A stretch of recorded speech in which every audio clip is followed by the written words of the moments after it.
zu tief war, konnte ich halt durch die Konvergenz wieder gut aufschließen, indem man halt die Linien ein bisschen gewechselt hat. Also es ist hier sehr, sehr tricky, einfach zwischen diesen Passagen, wo man wirklich extrem schnell fliegen kann, mit sehr guten Steigwerten.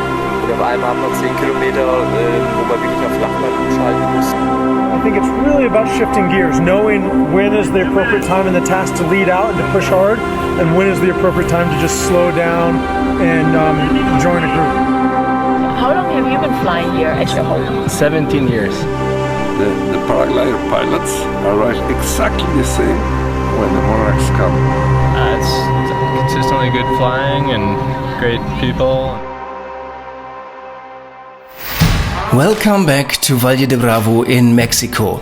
This place has a long history of paragliding competition, and we're so glad to be back after last year's break. It is so much fun to see again all the places we love, like Taco Street, the Mini Merced and the area around the Zócalo. Luckily, there was some time to enjoy the warm and peaceful atmosphere before the flying arena for the 17th Monarca Open officially opened.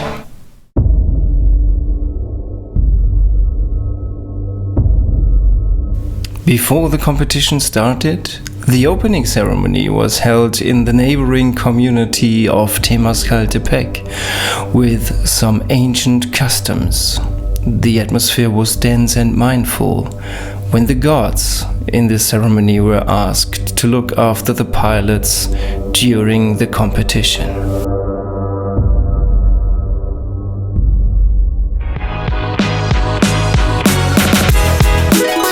With 140 pilots from all over the world, the flying community is back in Valle de Bravo for some airborne action, and in the mornings the flight briefings were held to discuss the task of the day. So the first day was a little bit tricky on the beginning because we had like a big cirrus on the top, and we had like a really slow day starting. Many people thought they were going to land even before the start, but then the sun came up, and I think we got a lot of people in goal. We tried to do a different task or hit different points because we've been doing the Monarca for so long, and there's so many pilots that come every year, so we try a different thing. I think people liked it, and we will keep trying on the committee task to do that, to explore at least new points or different ways to get to the points. As mentioned before, the task committee came up with some new areas to compete in, which differ from the standard route, which includes the flight to Peñón, the antennas, the Monarca Ridge, back to Cerro Gordo, and then a final glide to the lake.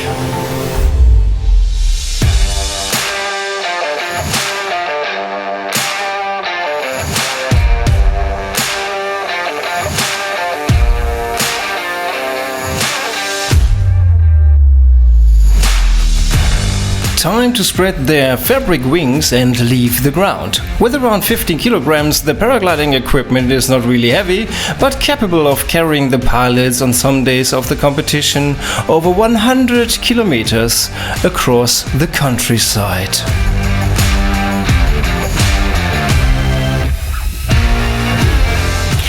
On all days, Peñón was the first waypoint on their route, and on most of the days, the lake at Valle de Bravo, their goal.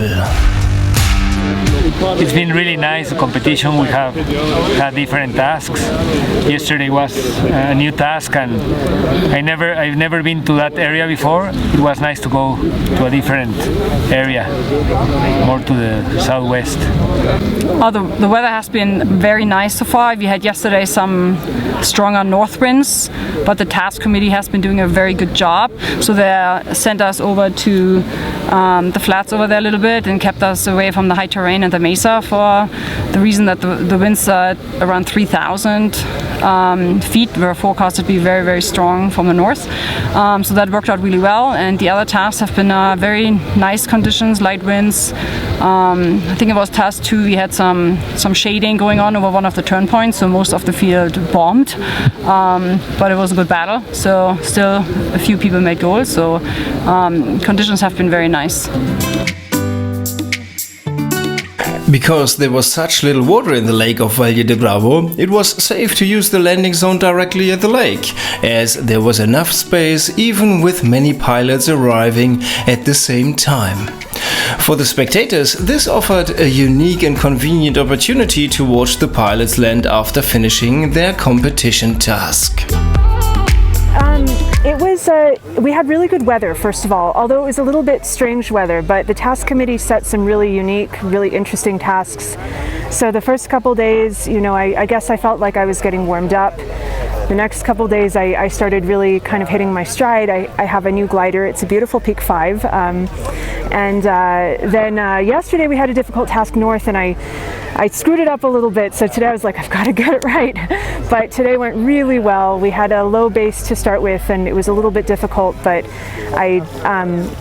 lots of people were flying really well, myself included, and it ended up just beautiful. We came from Divisadero, and I hit final glide somewhere over a terrain I'd never been, and I just started screaming in the air like, fuck yeah! So it was amazing. It was an amazing comp. We had really good weather. We flew 6 days, which is typical for Valle, but not for many sites in the world. The level was quite high. We had the best pilots from North America, and we had some good Europeans as well, so it was very, very competitive. Well, I had a very comfortable margin, so I knew I had an advantage, but if I landed, I would for sure lose the comp. And I didn't change my style. I went very, very aggressive from the beginning. I leaded the whole task and got here in second place. So I think I win the task again by leading points. Violetta from the US wins the Monarca Open the first time, followed by Patricia and Galen.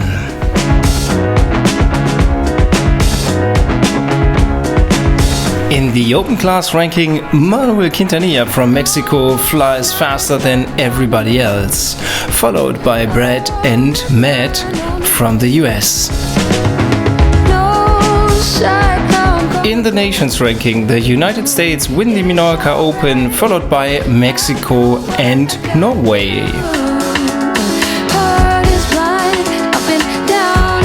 And now for some impressions from the podium. In the middle we see Violetta, on the left Patricia, and on the right side Galen during the women's prize-giving ceremony.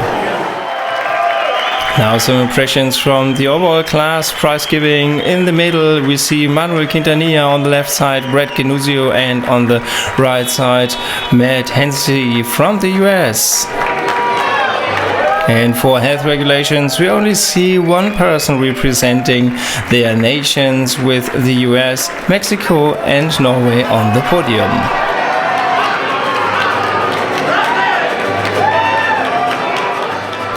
After the prize giving, the ceremony was closed with some very authentic mariachi music. We hope you tune in the next time, when it's again time to fly in Valle de Bravo, Mexico, at the Monarca Open.